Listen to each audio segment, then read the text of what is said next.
mentioned, temperature is really important. And a good catalog will give you this type of information.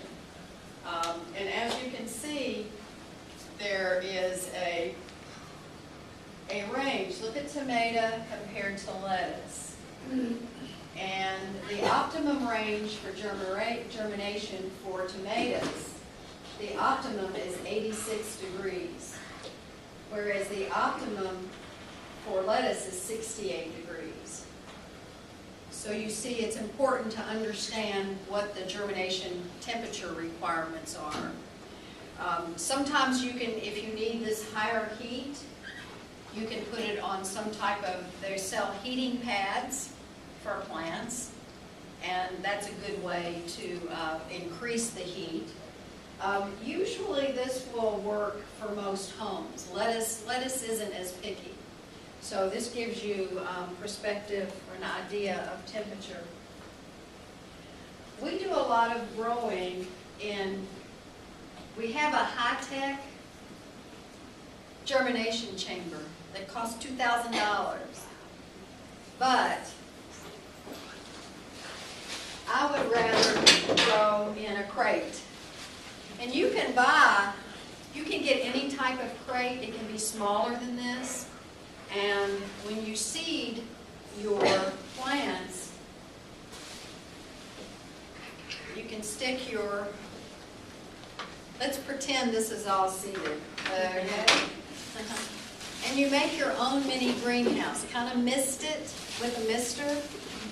And then these are the big leaf bags that I sure worked out. In the right end? Yeah. I bought the cheap ones this time. They don't have a band. So, and what you'll do, you can just get a piece of a hose or a wire. I like a good airflow inside. And then we wrap it up. So you seal it up. What you have to be careful with is not to let sun hit it directly, because it'll heat it up like an oven. So, but if you look in there and mist it every once in a while, if you get too much moisture built up, then you air it out. But this is a good way to make a mini greenhouse to start your seeds. So that's one example. And you probably have one of those old, like milk crates, sitting around, and that makes a good container. Now you can buy these. There's something on the market for everything. And these have the flats, and they even have labels. You do want to label everything. You'll forget, I promise you. And this makes its own little greenhouse. But it doesn't have as much airflow, so you've got to watch this closely. I like all the airflow in this arrangement. So that gives you an idea for germination. Okay? I guess one other thing that we need to probably talk about, let me just show you, can I demonstrate as to how you're going to transplant? We haven't talked about that. Because you have your empty pots and you have broadcast your plants in here. We have too many plants in here. So I always take the label and I kind of make a hole in the middle.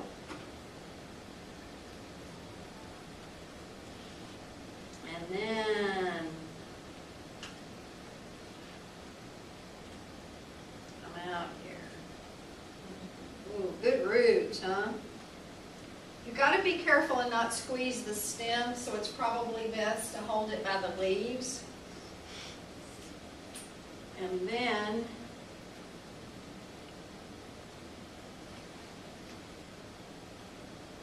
tuck your plant right in there. Okay, now this is basil, and basil is real sensitive to cold, so it's too early to put basil outside right now. Okay. But you could put this on your windowsill. You could have transplanted this directly into one of your containers on your porch. And speaking of that, let me show you this is my, okay, you're good. This is my lettuce box that comes from my patio.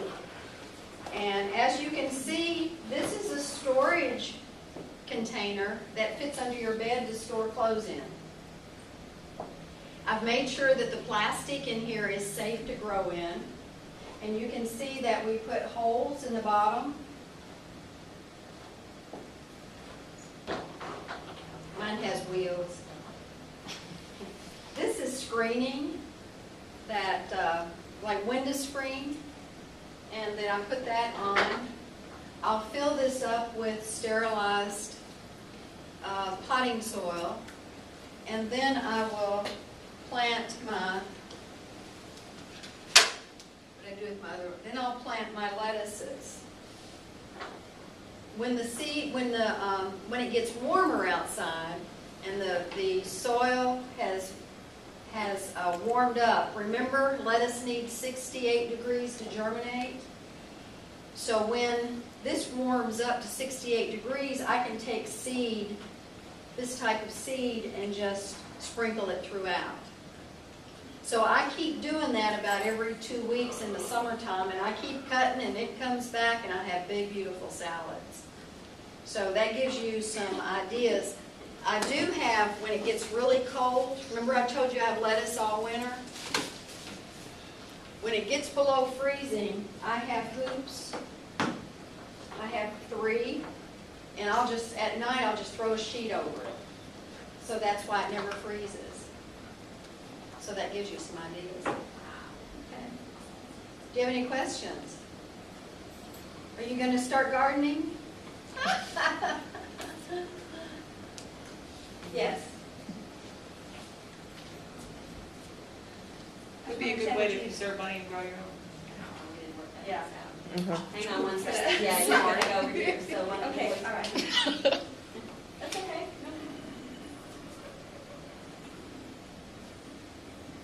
I want to make it clear that for the summertime, if you need a bag for your box, oh, a clear bag. Okay, you need a clear bag for the box.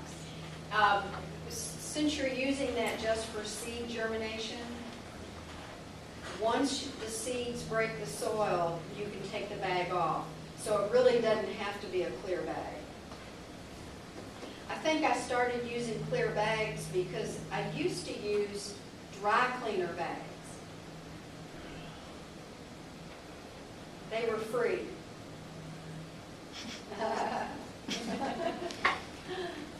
But once the seeds germinate, you want to take them out of the chamber because then they need light. And if they don't have light, they're going to stretch. Okay. Good question. But you would still need to cover them with the frost. Mm-hmm.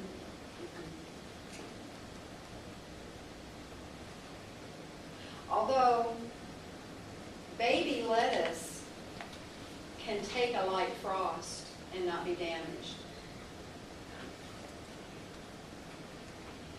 Basil will turn black and die.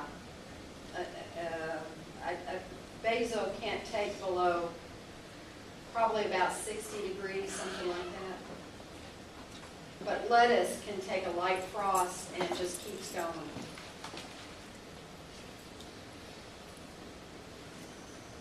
Are you going to grow potatoes? What vegetable? What vegetable you start growing? When? In the springtime? Right now. What kind of vegetable would you recommend growing right now? Lettuce is a good one because it can take a light frost.